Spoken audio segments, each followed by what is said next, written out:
Hi folks, Aaron here from Aaron's Practical Reviews. Welcome to Learning Canon Cameras Volume 1. In this video, I want to go over the different button layouts, the menu systems, and at the very end of the video, I want to go over free software that you get with your Canon camera. Now, a lot of people don't know about that or don't take advantage of it, but you do get some free software, some photo editing, picture profile, an Eos Utility it's an app that you can download onto your computer that kind of will allow you to do more with your camera. And it's all free. It comes with the camera. So you just have to get on, download. I'm going to show you how to do that. We'll go to that website. But first, there is a lot going on with these cameras. There's a lot of knobs, buttons. There's a pretty elaborate menu system. Very intimidating for a beginner, but I guarantee you it's not as complicated as it seems.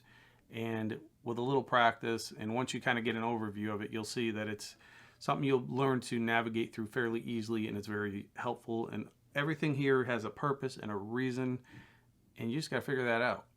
And it's a little bit different for everybody. So let's just get started with going over some of the buttons and features on here. I'm going to start with the T7i.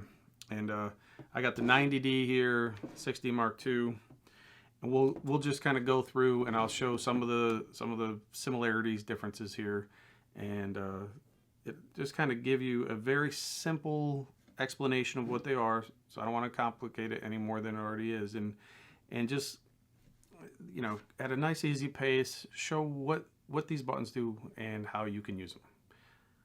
The T7i. Let's get started here.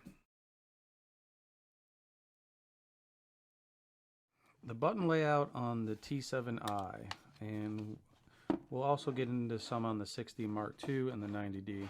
Actually, we're going to start up here by turning it to on. And this is photo mode, so we're going to stay here in photo mode for a while. And we're going to go through photo mode. Then there's a couple other options. These buttons do slightly different things, some of them on video mode. So we're going to start here on photo mode and just kind of walk through it. Okay, so from left to right here, you're going to see over here your menu mode. This will take you out of that screen and into your menu options. First will be your actual shooting mode, which is the little camera icon up top. Then will be your playback options here for when you want to review your pictures. And then here, that is the settings option. Those settings are kind of, you know, your time and date, which language, things you want in your viewfinder. This button here allows you to customize the camera a little more, the little wrench icon. Then over here, this with the camera with the little person on it, that allows you to set up your menu style. So let's go over these options in the menu, the guided option. So for shooting screen, if you come up here to guided, it gives you these options here and actually will walk you through the different modes on here, and it will literally tell you in the description here what the mode does, how to adjust it, and why you adjust it to what it needs to be. And it shows you kind of pictures over here on what it's doing. So this mode, in the guided mode, just really makes it as simple as possible to learn and to understand what's doing what. And the fact that it will, even in manual mode, if you look here, it just walks you through step by step on what it's doing. And it's just a fantastic way to learn, to get your foot in the door and to kind of start feeling comfortable with some of the settings. And then once, you know, eventually this will become, common knowledge, and you won't need this. And then you can go back once you're comfortable with this. If this is the route you want to go and use this to learn, you know, it's very simple to go back. You just hit menu, and then see, even the menu has changed here. So then you'll hit menu, and you will come back here to this fourth one, hit OK, and now you'll change that back to standard and to standard, And there you go. You're back to the standard shooting screen. Now this will still, you can still leave it partially guided and it'll show you what's what. But then once you actually go into using it, it goes back to this here, this mode. So, and just a lot of options in this guy to alter and adjust the shooting style, the different modes, the different menus, and it's just very user friendly, very beginner friendly. It's a great camera to learn on. So that is an excellent option on the T7i. And if you come over here, this is the 6D Mark II and the 90D. On the 6D Mark II, that option is buried in here a little, so guide, it's under the wrench, the third folder to the right. You're gonna hit enable and feature guide enabled. So now with that, when you change on here, there you go. So the 6D Mark II, the full frame, has that as well. And then on the 90D, right here, so you got mode guide and feature guide on this as well. And again, this is on the fourth, under the little wrench, fourth folder over. That's just real quick that all of these have that feature. And then if you stay on the standard shooting mode, you come over here and you can put your own personal settings in here. If there's certain things in here you like to change frequently, you can add them here and make a little list and go, go to it very quickly. Image quality for your photos. Now what I typically will shoot is RAW plus the largest file there, and it'll save both a RAW file plus a JPEG image, and that'll allow me to pull up the RAW file in either Canon's free software that comes with or Lightroom and make more adjustments than you could to say your standard photo. Now this is something that if you're new, this might not make a whole lot of sense to you, and it's something we will get into over time, but these RAW files are really good to have if you're new. It's something you might want to come back and adjust later. It really allows you to make a lot of changes to the photos. But if you don't care about that right now and you just want to get as many photos as you can on a smaller memory card, you can just go to this, the image quality as the L right here, the full L, 24M, and that'll give you the maximum resolution on your photos. So, but I'm going to leave it right there. And then you can customize everything on here. Your image preview, that's how long that the image will stay on the back screen after you take the picture. Then it'll flash back here. Here's something very important. Release shutter without card. You want that off. If you enable that, that will allow you to take photos in here without that card in the card slot, but it's not actually saving the photos. You just think you're taking photos and you're saving it, but you're not. So you want to disable that. Release shutter without card, disable for sure. Okay, so those are the main ones there that I would say to focus on. Now we're going to get into a bunch of different settings here that you'll, depending on the style of shooting you're going to do, you'll make changes to. So, right here, your white balance. This is stuff you'll tweak over time. Since this is geared for somebody who's very new, I would not mess with it that much. Long exposure noise reduction, auto. See, you're not even up to long exposures yet or anything like that. So most of this stuff for right now, I'm just showing you where it is. It's nice to know, but you're not going to do much with it. Live view shooting, enable. If that's disabled, that's what allows you to push this button right here, which we haven't even gotten into yet. So getting ahead of ourselves. Okay, so let's go back in the menu. Now for the play button in the menu system. This you don't have to do a whole lot with as far as, making changes. Most of the stuff that's in here I don't mess with at all. Now if you're this is something here, control over HDMI. If you want to play back your video and stuff, you want to enable that. If you want to play this back on a television or something and use this HDMI port on the side here, which this does have, So do these guys here, the 60 Mark II and the 90D. Most of them will have this in one form or another, HDMI playback. So you want to enable that, and then when you hook it to the TV, this will allow you to control. It'll allow, I believe, the TV to control the camera, or vice versa, or both. But coming over here to the little wrench icon, and this again is very similar on the other cameras as well. The wrench icon, fairly similar on both. You're going to get select folder, file number, auto rotate, and again that's even similar on the 90D 60 Mark II. You can see here how the menu systems are very similar and a lot of different settings here. Like they have slight changes in their menu system. For example, the 90D had the wireless. These have the wireless communications on there, but the 90D has a dedicated wireless folder. So there are slight differences here, but all in all, it's very similar. So this is what I was talking about when I said that although these cameras have different setups and stuff, they all have a very familiar feel once you start using them, and they all kind of blend together.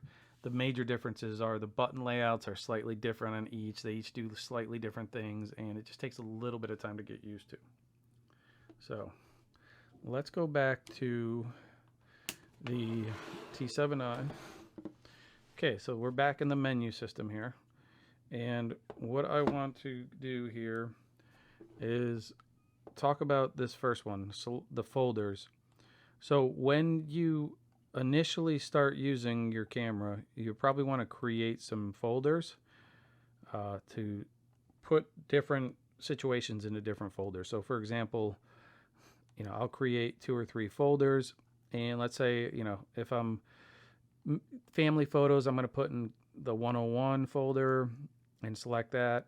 Or if I'm going to go out and about and like walk the trails and flowers and stuff like that, just outside and doing different things, I'll put it in a different folder. And that way it's just easier for me to sort through them, and then you can create as many folders as you want. I don't even know how many, but I've had up to 5 or 6 folders. You can just keep creating them, and you can fill them with different things, and then it makes it much easier to read on your memory card. So, but anyways, let's go back out of there, and then here's your Bluetooth setup, your wireless communication, where you'll turn that on, and you can get the app for your cell phone, and you can attach the Canon Connect app on Android, or I believe it's on Apple too. I don't have an iPhone, but anyways, it's the Canon Connect app, and you can hook it up there and use your Connect app on your cell phone as a wireless remote, or even to transfer wirelessly and to use it as a secondary screen if your connection is good enough. So there's a lot of options with that. And let's move over here. Now in this, with that little wrench there, also it gives you all these options to adjust different things. Like if you're outdoors and you want your LCD brightness up, you can pump that way up, take it down to save battery life, whatever you want to do. So this is where you're going to go in and customize some things. So your time, let's come over here. A GPS device. The T7i does not have GPS. You could install a GPS unit on this. The 60 Mark II right here does have a GPS built in. Does not have a flash. Okay. The T7i and the 90D here do have flashes. So different types of cameras, they all have something a little bit different to offer. So this guy does have the flash. We'll get into that here in a little bit. But it also has an option for GPS, which it'll tag your photos, like the location. If you go on a trip or something and you want to tag your photos, if you have a GPS unit attached, it'll tell you where exact coordinates and where it was taken. And you can actually pull it up on a map on your computer and view it that way. Here, if you're in a different country, or if you're using you can go to PAL or different formats, video formats. That's touch control. You control sensitivity, battery info, Right here I'm at maximum. Tells you the battery type right here if you need to buy one. LPE 17 on this. On these guys, it's a different battery type. It's a larger battery than the other two. And sensor cleaning. Now this here, the custom function CFN, that allows you to make some really in-depth changes to the way that this camera works and different buttons work. And it's got a bit of button mapping where you can really do things. This is something I would highly recommend if you're going to make any major changes in here, to read up on it in the owner's manual. And because there's so many things you can adjust here, so many different things. And look, you can assign, like here, you can assign the set button to do different things. And a lot of this stuff in here is going to be, you're going to have to use the camera for a little while and then say, boy, I really wish that this button would do this. And then check and see if it's something you can change based on your style of shooting. So there's just a lot of different things in here that you can dig through. I am not going to spend all day digging through that, but so, and then here we're back to this menu display that, like I said, I like to shoot at standard and leave these mode and feature guide enabled, but I like to have this shooting screen here standard. Okay, so that's it for the menu. Now there's a lot, I know I just went over a lot, there's a lot to unpack there, but I think, you know, I was trying to give you a good idea of what is buried in there, and I think you can see there. Now that's for photo, video. Now another thing that I really need to mention here that I didn't, photo and video on here are going to have different menu options. So for example, when I go to video, it's, look, a lot of different options here. Now you're going to see movie recording size, and you're going to have to decide on that. Sound recording, you can adjust manual to automatic, digital zoom. You know, that allows you to zoom way in digitally, give you a grainy image, but allows you to do it. So this gives you a lot of different options here. And they're different. They're totally different options. Movie digital IS, you can enable that, and that's going to give you a little stabilization built in as well, along with the stabilization on this kit lens. So I mean, there's just a lot of options in there that you will not see in the photo mode. So if you make some changes in here, and you might go looking for them, right? And you're like, shoot, why can't I find those? Well, maybe you're made the changes in video mode, but you know, you're trying to find the same things you changed in photo mode. And as you can see here, now you got totally different options available. So it's something to keep in mind. And that also works with some of these different settings up top here. So when you're in full auto mode and you hit menu, look, here you get one option. That's just to change this, see, on the screen. But now if you go to the P mode on here, okay, and hit menu, now look at all these different options you just opened up. So it's something to be aware of, that different shooting modes on here will bring up different options in the menu. Okay, so if you ever get lost and you come across a situation, which has happened to me many a times, where you make a change in here to something and then you can't figure out where did I find that? I can't remember. Well, start by making sure you're in the right mode, photo or video mode, and then from there check on the dial here and make sure you try a couple different dials, because if you're in the P, TV, AV, or M, you have more options than if you're in auto in the menu system. Okay, so it's just something that's very I don't know. It's very important, because it gets very frustrating when you can't go back and find what you changed.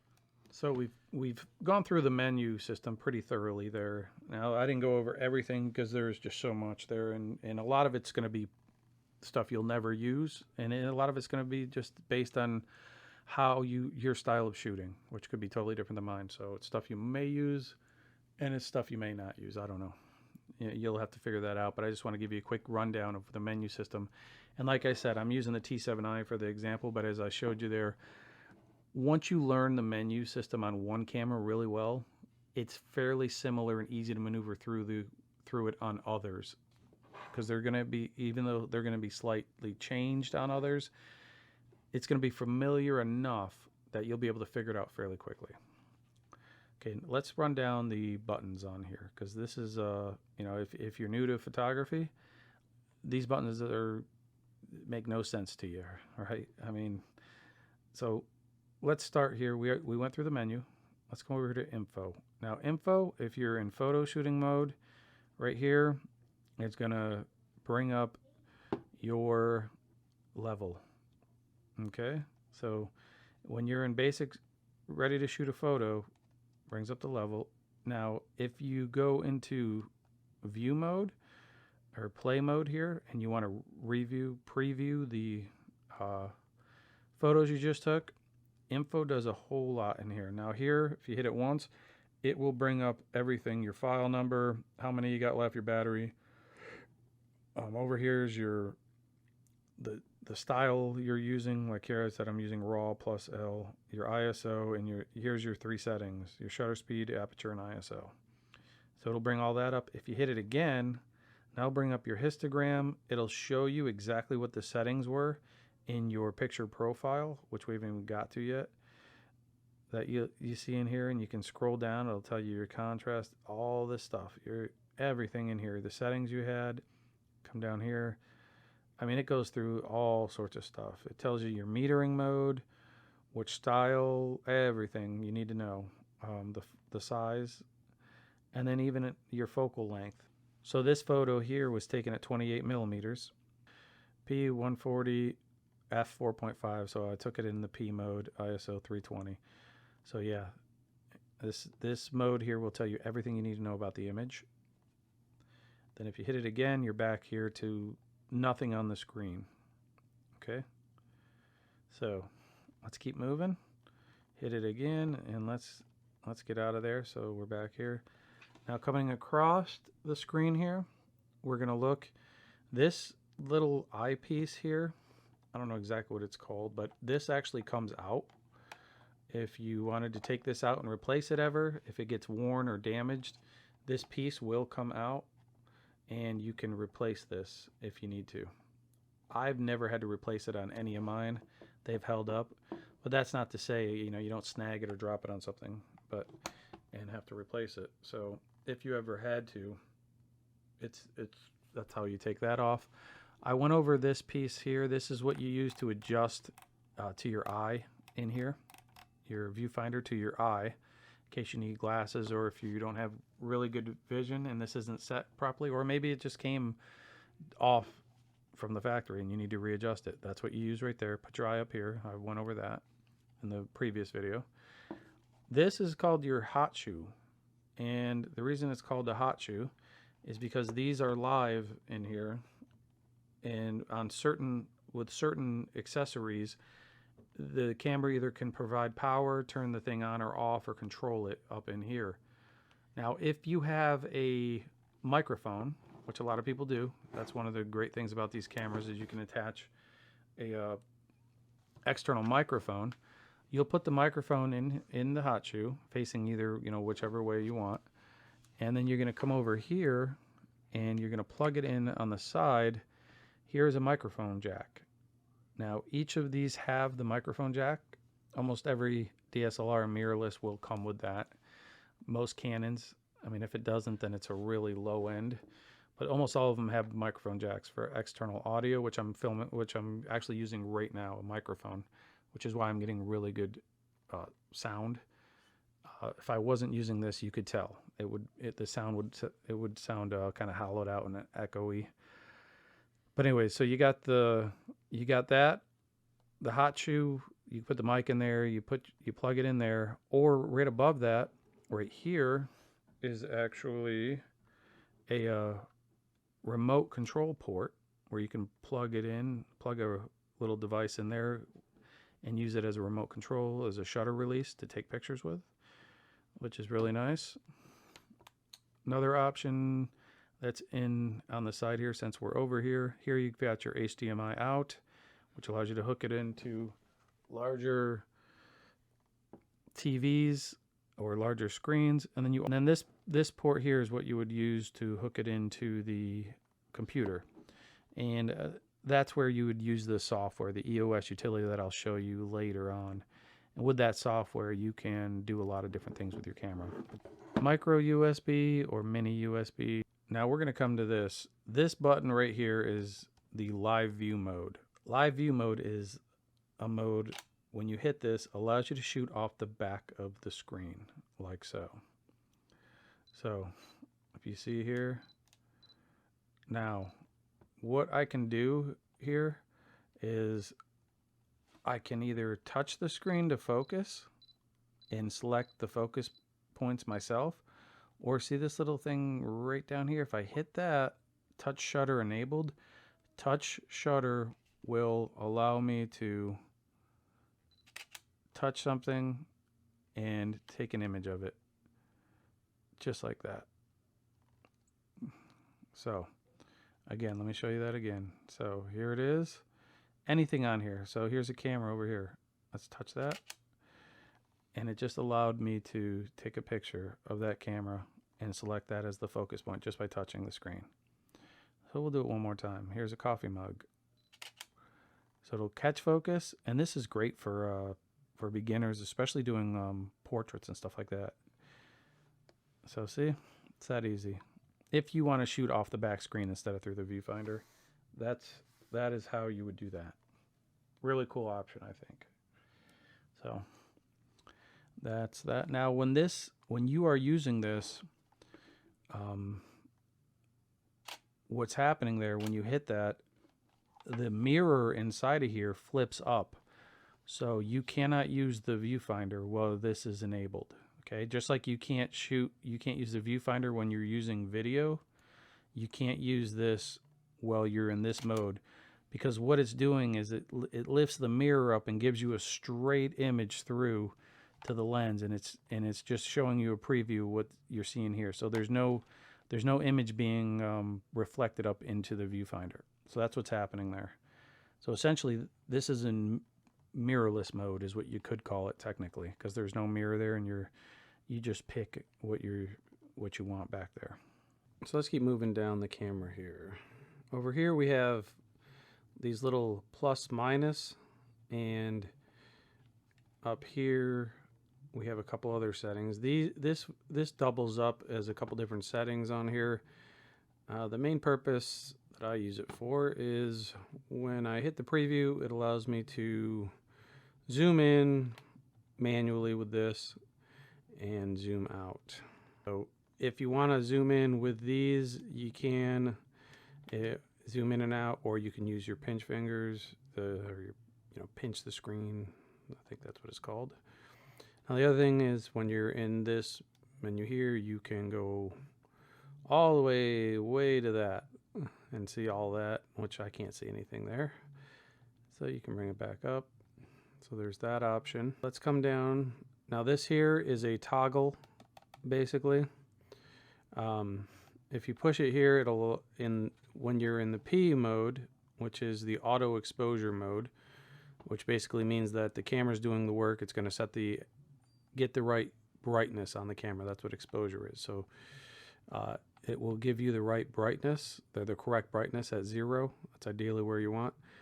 So in this mode, if you want to adjust the brightness, if you want your images to be darker, you can push this and take it either way, brighter, darker. Now the other thing this is good for, now when you're in manual mode, this dial will adjust your shutter speed, and this you will toggle, you'll hold it in, and when you hold it in, you can adjust your aperture. So this is a toggle when you're shooting manually between aperture and shutter speed. Okay, now coming down, this is the little Wi-Fi icon. When you push that button, it will pull up devices and allow you to either connect to a device Wi-Fi or Bluetooth, and also let you transfer images. connect to a smartphone, connect to a printer. So this is basically your wireless hub that you'll pull this up and you can easily get to it with that. If you want to know how to set up something Wi-Fi on here or connect it to a camera, I have a Canon Connect app video tutorial on how to connect these to your mobile phone through the Canon Connect app, that's a whole nother video I'll be working on later as well. But out of these three, just a quick reference here to these cameras. This one was these two were 2017. The 60 Mark II, the T7i. The 90D came out, I believe, I want to say the end of 2019.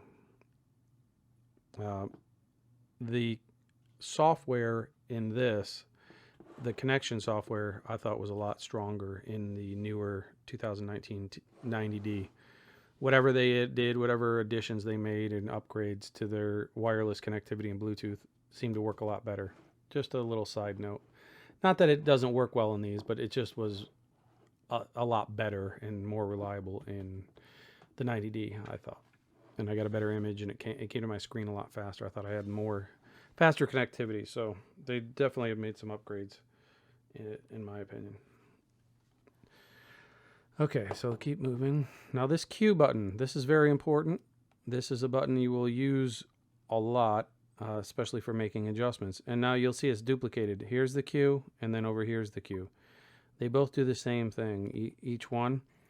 But you want one, it's nice that you have it on the screen and you also have it here, because if you're looking at the back here and you push this, it gives you access to everything on here to adjust, whether it's your light, your white balance, your different shooting modes, your metering modes, which we'll go over here.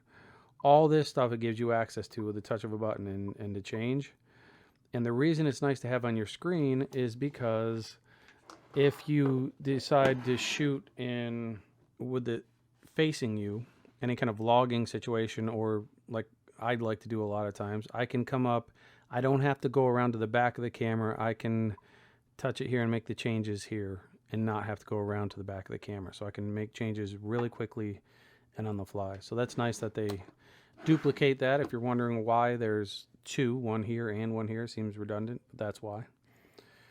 Okay, so let's keep moving. Now these buttons here only work in certain modes on the camera.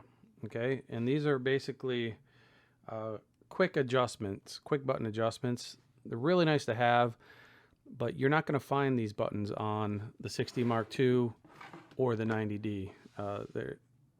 On these, they're placed in different positions on the cameras, because unlike the T7i that only has one dial, the 90D and the 60 Mark II have two dials. They have this one here for aperture, and then they have a shutter speed on top. See, in the 90Ds, the same thing. So they're two dial, and this is a single dial with a toggle right here. So like I showed you, you have to, you can make adjustments here, but then you have to toggle.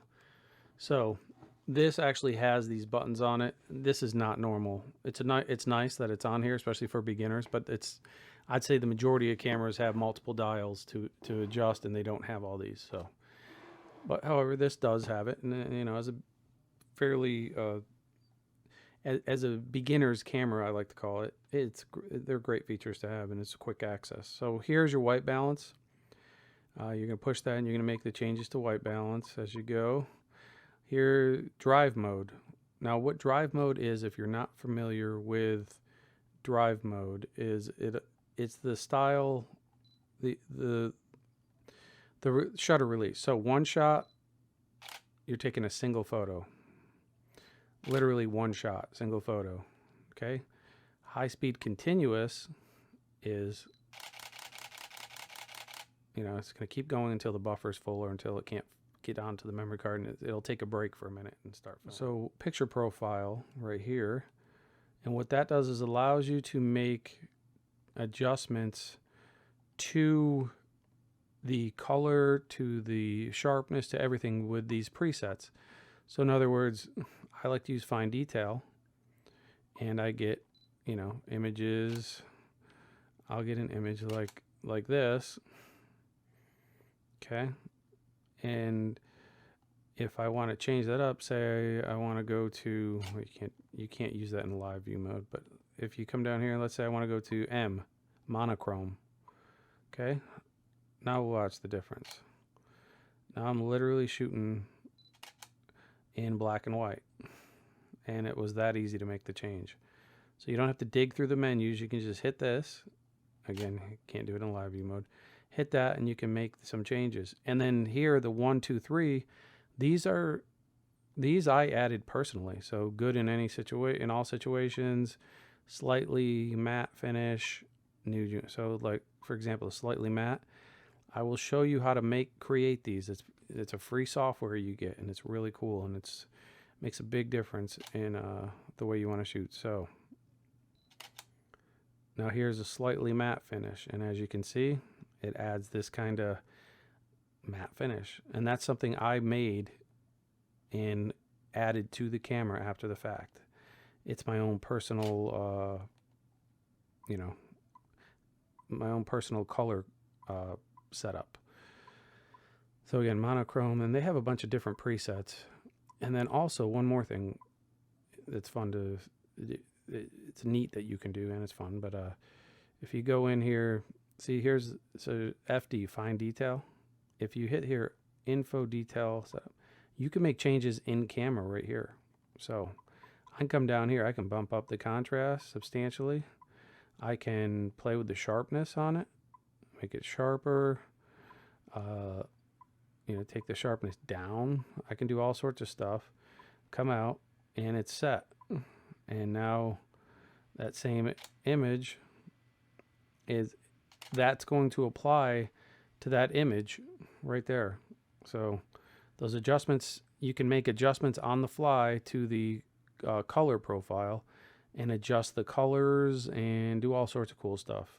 In fact, I'll show you here in an upcoming video on what you can do with the picture profiles right here on the computer. It's very easy to do, and it's really fun, but you can really get creative with these and have like just one color show up. Like if you just want red to show up, and that'll stay for video as well. So you can use that if you switch to video mode, those exist in video mode as well. Now in video mode, like I said, you can't use these in video mode. You have to use the Q.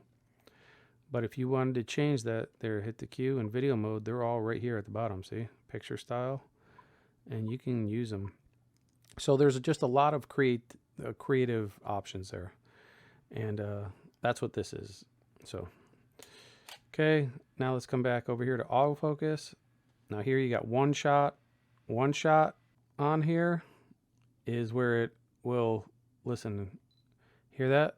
It'll find it, focus, and then take the picture where you're at. Oh, I want to take that down to single shooting as well. So one shot will literally find the focus and hold that focus, as you heard there. Hear that? Now, if you go to AI servo on here, AI servo will continually hunt and adjust what you're focused on if that is moving. So this is fantastic. AI servo is fantastic if you're trying to track a moving subject. So what you'll do there is you will lock onto it, say with right here, you'll lock on with a target, and in the viewfinder, you'll just stay locked on and you'll follow it, and you'll see it's in focus, and you'll just take the pictures. And then also there, remember high-speed continuous a second ago? So you'll track something and boom. And that's how you track like a moving bird through the sky or something like that.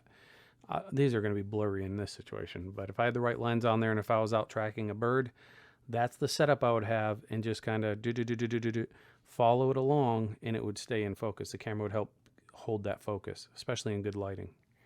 So, boy, I hit that button a lot accidentally. So that's what those buttons do. They're just basically quick shortcuts to get to them. That these buttons aren't like this, are not, like I said, they're not that easy on these cameras to adjust.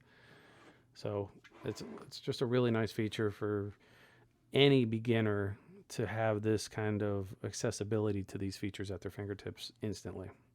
Okay, And then over here is the trash. So that's pretty self-explanatory. That's, you can just go through and trash a whole bunch. So let's come up top here. Okay, now we went over the hot shoe. Let's go over here to the different shooting modes. So I showed you what auto was.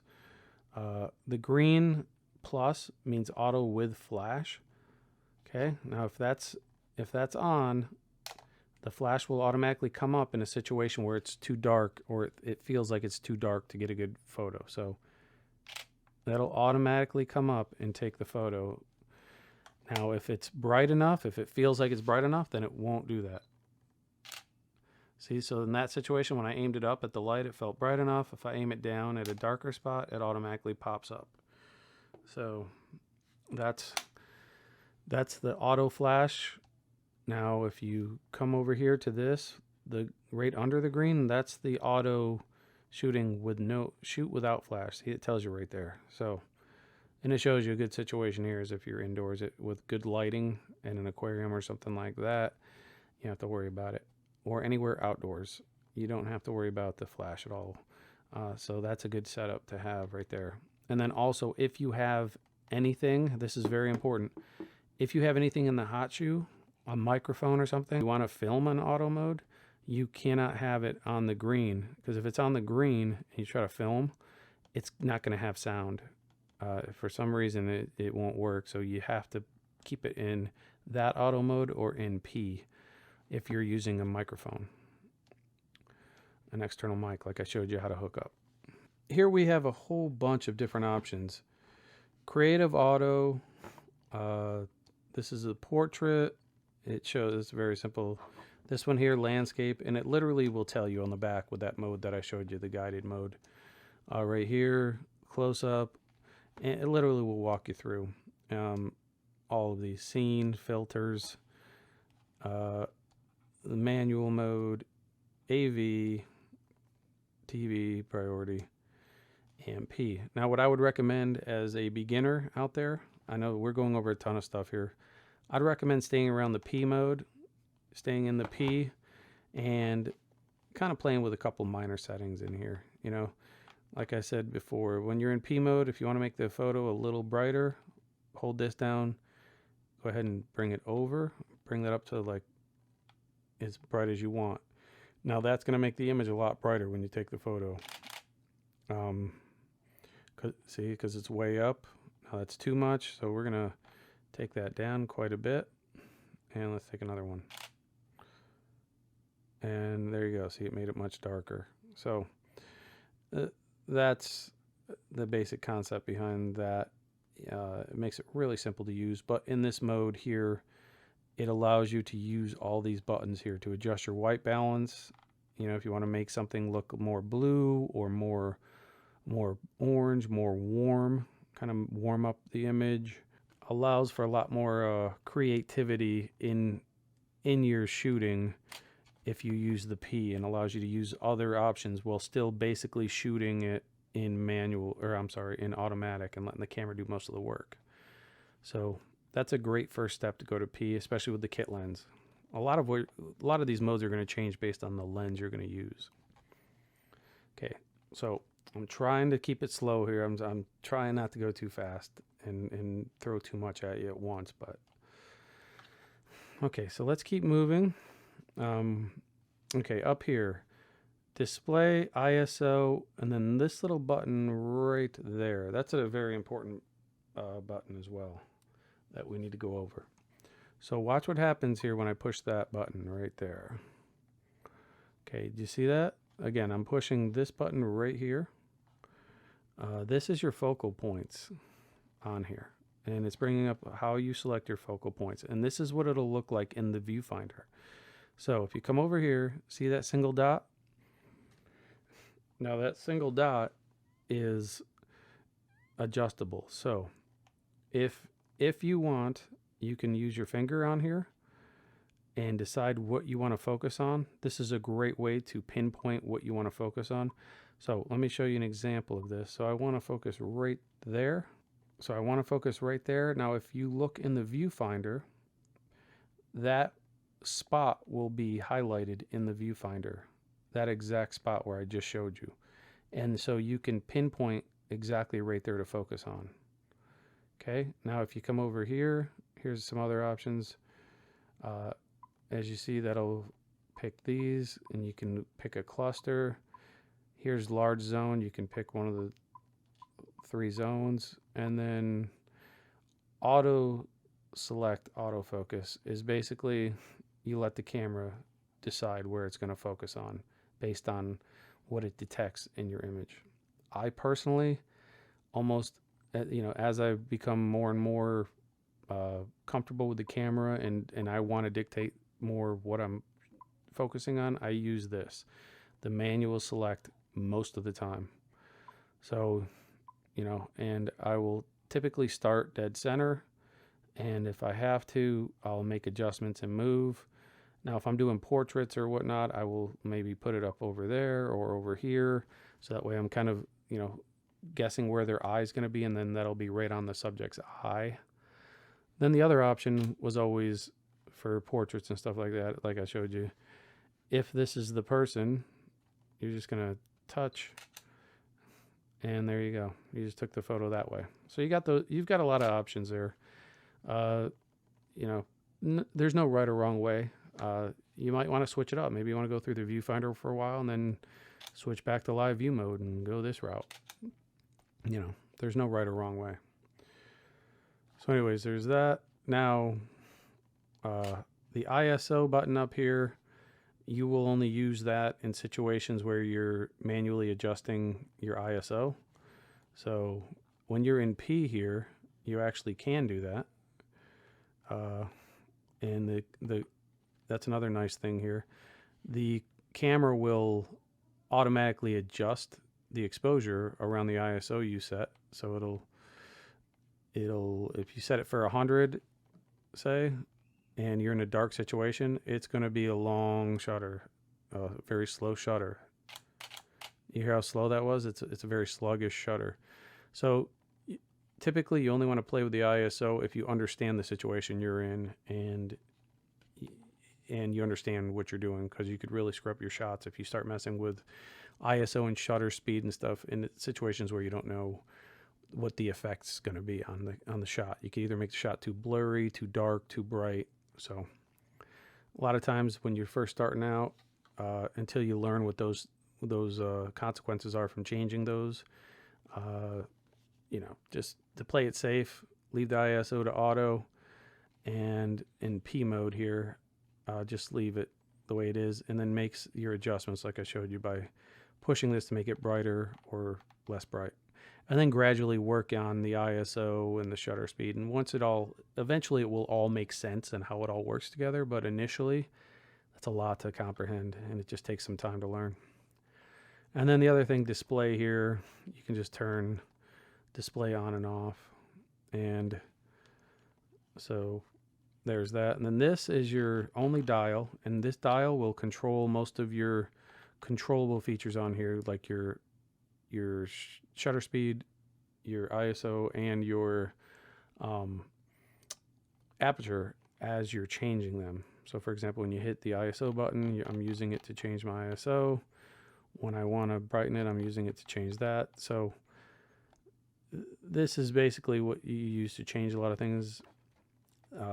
You use that to change things in the settings while you're shooting.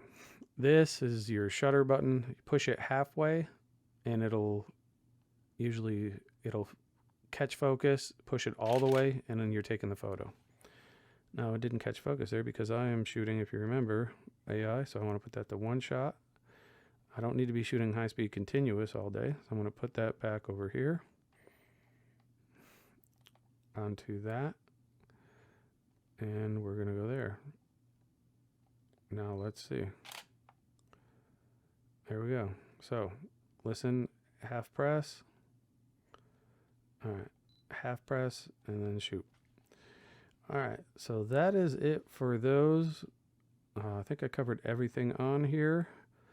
And again, once you get used to one of these cameras, and like I said, it's slightly different to these, but once you get used to one of them and learn what they all do and how they work, when you upgrade or change bodies there will be a small learning curve, you know. So yeah, you'll see some of the similarities in the button layouts. No, that's a good start right there. So I know that's a lot of stuff to go over, folks. I understand that, and I'm sure I missed some stuff, but that's a good idea of what those buttons are, what they do, and yeah, it's a good starting point. Now let's talk about that free software you get. So what we're going to do here is go to Canon USA if you're in the USA, or wherever you are in the world. Go to your official Canon website. I'm going Canon USA because I'm in the USA. Once you're here, you're going to enter the model number on Canon's webpage. You're going to enter the model number up here into search. I'm going to go with the T7i. And yes, if I'm blurry, it's because I want this in focus. It's intentional. So we go T7i, we're going to search. And right here, T7i with kit lens. Okay, once we're on this, I would recommend, if whatever you have, you register your products with Canon and sign up for their email. Again, I don't work for Canon, but I do that, and they always let me know when there's firmware coming out. They always inform me of new products, and if there's any known issues. It's just a good way for them to communicate any issues or problems with the products. But anyways, so let's get into the drivers and downloads. This is what you're going to do. Now, there's 4 main things you want with these cameras. First, you want the Eos Utility right here. Now, whatever, you know, this is EOS Utility for Windows because it can detect my operating system. So you get it for obviously for whatever system you have. EOS Utility allows you to plug your camera into the computer, and it will allow you to make changes in the camera, and it'll detect certain things on the camera, and it's just an easy way to let your camera communicate with your computer. So it's an important thing to have. Digital Photo Professional 4, get the most recent one. So that would be this guy here, 8/19/21 for this particular camera, for the T7i. And once you have this, you don't need it for every model, but let's say if I get this current one here, the one that came out 8/19/21, that'll allow me to plug in any photos, any raw images from any of my cameras. So I would get that, and then that would give me free photo editing software.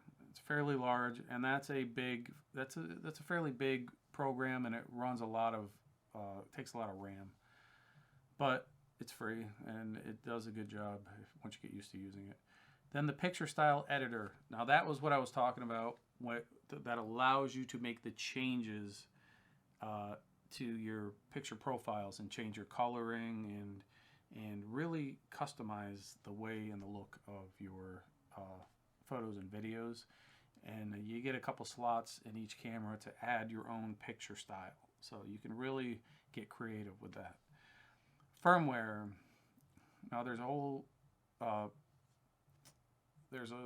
whole entire way that you have to do firmware to run the updates. There's a specific way you have to do it.